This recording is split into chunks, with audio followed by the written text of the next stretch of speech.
If there's one thing that video game fans love even more than the protagonist that they take the wheel of or the action that they dish out each and every time they pick up the controller, it's being able to lose themselves in a digital world that, thanks to reams and reams of lore and history, feels completely lived in. It makes that suspension of disbelief all the more easy. And the amount of work that goes into all of that is often mind-blowing. I mean, remember that ill-fated but great game Kingdoms of Amalur had over 10,000 years of history written for it, and that's truly impressive. However, as you might expect, with all of this information, all of the sequels, prequels, and often time skips present in video games, sometimes things can get a bit confusing. And I'm not just talking about their perception by the player, but even those working on the games themselves. And that's exactly what today's list is about. So with this in mind, I'm Jules, this is WhatCulture.com, and these are 10 convoluted video game laws even the creators don't understand. And apologies if I sound a bit ill, I am recovering from a sickness. Number 10, Kingdom Hearts. The Kingdom Hearts franchise has a mythology so ridiculously dense, only the most hardcore fan can really make head or tail of it. In fact, when people have tried to summarize the plot succinctly, the shortest video that I could find was about half a bloody hour long. I mean, surely we could cut a lot of this fluff out, right? Now, true, you don't need to understand the plot to enjoy the game, as the combat and characters are enthralling, but having a clear motive and understanding would have helped greatly. Hell, this even seems to be the case with series creator Tetsuya Nomura, who himself has become tied up in knots trying to keep track of all the character relationship and how the cumbersome thicket that is Kingdom Hearts' lore all slots together. In an interview, Nomura said, "What is the most confusing is that because there are so many characters in the storyline now, it's hard to keep track of who actually met who already. I'm always like, okay, so who knows who in this situation and who's meeting this person for the first time? And that always gets really confusing." He added, "When I was writing the scenarios for Kingdom Hearts 3, I started to be confused with it as well myself. It is kind of complicated in that sense." And you know what? That's not very reassuring to hear, is it? Number 9, Dark Souls. When you have all the Dark Souls lore in front of you, it is utterly fascinating. A brilliant tale of souls, gods, dragons, and undying flames. However, the way it's delivered in the game sure does cause a few migraines. Series creator Hideo Miyazaki even spoke about his developmental philosophies at an industry event in 2019, where he confirmed that visuals and gameplay take a priority to him over story and dialogue, which are typically finished far later in the process than is normal, hence why a lot of the lore is found on item descriptions rather than being told by characters directly to the player. He added that, for him, the creation of the game world has a massive influence on the story, and so nailing down concrete plot elements before the world is built makes no sense. This explains the murky and some might say somewhat incoherent nature of Dark Souls' world, and hilariously Miyazaki added that many of the developers working at From Software didn't understand the series' narrative much at all, due to his failure to adequately convey the plot to them during development. Number 8, Death Stranding.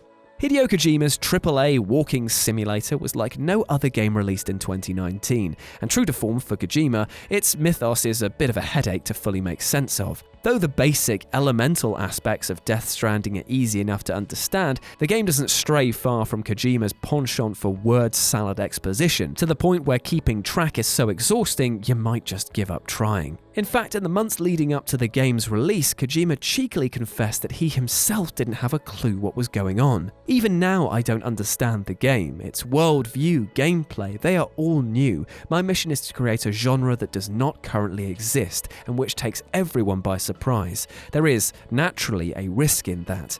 And what a risk it was. Whether it paid off, however, is down to the individual. Number 7, HalfLife.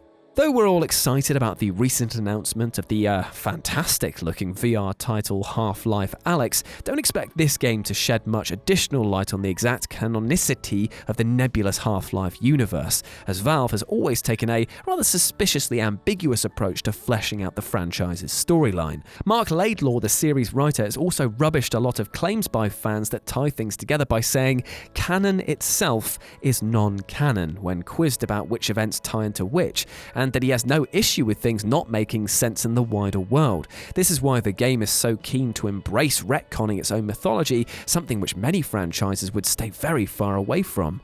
For Valve, it seems they would rather sacrifice the continuity of the game if it suits the gameplay, which is a brave move to say the least. But then again, you can't write yourself into a corner if you've not connected the walls in the first place. Number 6. World of Warcraft. Blizzard's legendary MMORPG World of Warcraft has been going strong for over 15 years now, and as you might expect with that length of tenure, there's a ton of lore now attached to the franchise. In fact, Blizzard employs lore specialists to keep track of all the changes. However, with this amount of knowledge floating around at any one point in time, it's little surprise to learn that there have been a few blunders along the way. A hilarious example of this came from BlizzCon 2010, when during a Q&A with the game's creative director, a fan exposed a contradiction in World of Warcraft lore. The fan mentioned that the new book The Shattering stated that Falstad Wildhammer would join the Council of the Three Hammers, yet Falstad was missing from the Cataclysm beta. In a moment that became an instant meme, the creative director asked, "Isn't Falstad dead?" before the fan reminded him that, in fact, Falstad was very much alive and kicking, to the amusement of the assembled crowd. Blizzard eventually fixed the issue and even commemorated the fan's knowledge by making him an NPC, knowingly named Wildhammer Fact Checker. Well, at least they took the blunder with good humour. Number 5. Halo.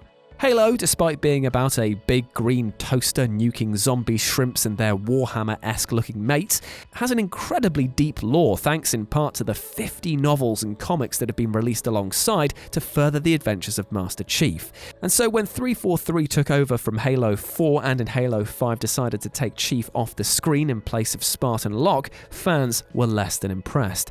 The consensus from fans and critics alike was that in an attempt to expand the universe, 343 had only made it more muddled, while failing to understand just how much of the series' identity was embodied by Master Chief.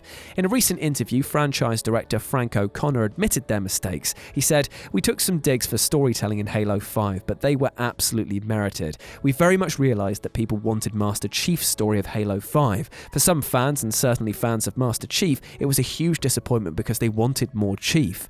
343 has since confirmed that the upcoming Halo Infinite will be a Master Chief-centric adventure, in the hopes of avoiding the mixed reviews of Halo 5's campaign. Fingers are indeed crossed. Number 4. Destiny. The original vanilla release of Bungie's Destiny was widely criticised for its baffling approach to lore, with most of the game's story not actually being available in the game itself, but via the related Grimoire website, which is a strange move. Thankfully, Bungie listened to the vocal criticism and ditched this approach for Destiny 2, while also steadily building an intriguing core mythos which has kept the fanbase hooked ever since. In fact, they now hold lore summits for fans to get in touch with the writers and directors to air any issues they have with the connected storyline. However, in fact, these weren't just platforms for Destiny devs to look like they were listening to fans, but it also allowed them to get free writing services as passionate fans would connect the dots for the devs, and all they had to do was put them into place. Pretty clever, but at the same time, it clearly shows they didn't have a clue what was going on for the longest time. Still, it's funny when you realise it. Number 3. Detroit Become Human. During the press tour for his most recent game, the gorgeous Detroit Become Human, the controversial David Cage came under scrutiny for glaringly inconsistent interviews he gave while talking about the game's themes. At E3 2017, Cage made bizarrely contradictory statements within mere days of one another.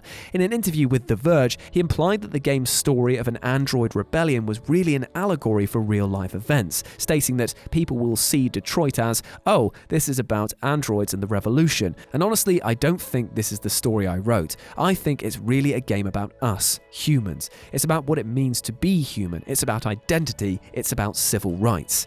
Yet when speaking with Kotaku the same week, Cage seemingly changed tack, declaring, "The story I'm telling is really about androids. They're discovering emotions and wanting to be free. If people want to see parallels with this or that, that's fine with me, but my story's about androids who want to be free." It's quite telling then that the game's messy story was its most criticised element, and no matter what Cage actually intended to say or not to say, he did it in a rather confused way, leading many to argue that the man didn't have a clue what he was trying to sell, or that he did know and was being a troll, but you know what, that bit him in the arse regardless.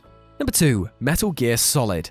Let's be honest, trying to grasp the plot to the Metal Gear franchise is like trying to hold on to a well-greased pig while wearing boxing gloves. It's fun to try, but it's an equally odd experience to say the least. Hideo Kojima went full talking out of his arse in the last few games of this series, but he did so with such confidence that fans lapped it up, and they even helped him connect the dots for the director without asking any questions. However, he's gone on record many times over stating that when it's all boiled down, this series doesn't make a lick of sense. Sure, you can tie it together, but that is not what the creator envisioned. Shortly after the release of Metal Gear Solid 4, he said, "I personally get confused too about the whole timeline and saga of Metal Gear Solid. This is especially tricky when you create the future first and then go back in time to create something new. There are a lot of small aspects where sometimes it doesn't match completely." And again, this has meant a series of retcons and a convoluted timeline, one that our own Scott Tailford is still trying to untangle to this very day. Good luck, mate.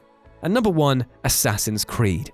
And finally, we have Assassin's Creed, a series which launched under the guise that it was a historical stealth action game, only for the 2007 original to reveal a shocking and unexpected sci-fi twist. And as soon as this happened, the threads that connected all of the narrative went into this sort of like Cat's Cradle style game, where fans desperately tried to make sense of events from the past affecting the future. One of the biggest issues the series faced was that when one of its franchise's co-creators left after Brotherhood, it meant that a lot of the driving force and the story that he'd wrote went with him. Voice actor Nolan North confirmed that the original plan was for the series protagonist Desmond Miles to learn from all of the historic assassins and then use those skills to take the fight to the present-day company. That obviously didn't end up happening, and the role of Desmond was quickly de-emphasized as a revolving door of new creative leads was brought in to offer their own decidedly, worse spin on the series. Without a clear godfather to create a single unified vision of the game, and having various devs on the series comment on how there was a total lack of focus from each new creative lead, with each of them looking to make their game almost standalone to the rest, can you see why as a result we're left with elder gods, a future that's uncertain, and a ton of conspiracy theories that simply go nowhere? Well, that's Assassin's Creed for you. And there we go, those were 10 convoluted video game laws even the creators don't understand. I hope that you enjoyed that, my friends, and please let me know what else you would add to this list, because who knows, I might return to do a commented edition further down the line if I don't die from this plague that is getting me. Plagueus, Darth Plagueus I am. But anyway, I hope that you are well. I hope that you are having a fantastic day, whatever you are getting up to, and I hope that you go out there and you absolutely smash it, because you know you deserve love, happiness, and success. We all do as human beings, and don't let anyone tell you otherwise, alright? You are a bloody ledge. Go out there and prove it. As always, I've been Jules. You can go follow me at RetroJ with a 0 over on Twitter. And if you'd like to do something a bit extra for me, my friend, then why not check out my board game channel, which is called Live and Let's Dice. At the moment, we're playing quite a lot of Warhammer over there. If you like Warhammer, come and check it out. It's a bit of fun. Who knows? We might even get to play together someday in the far future.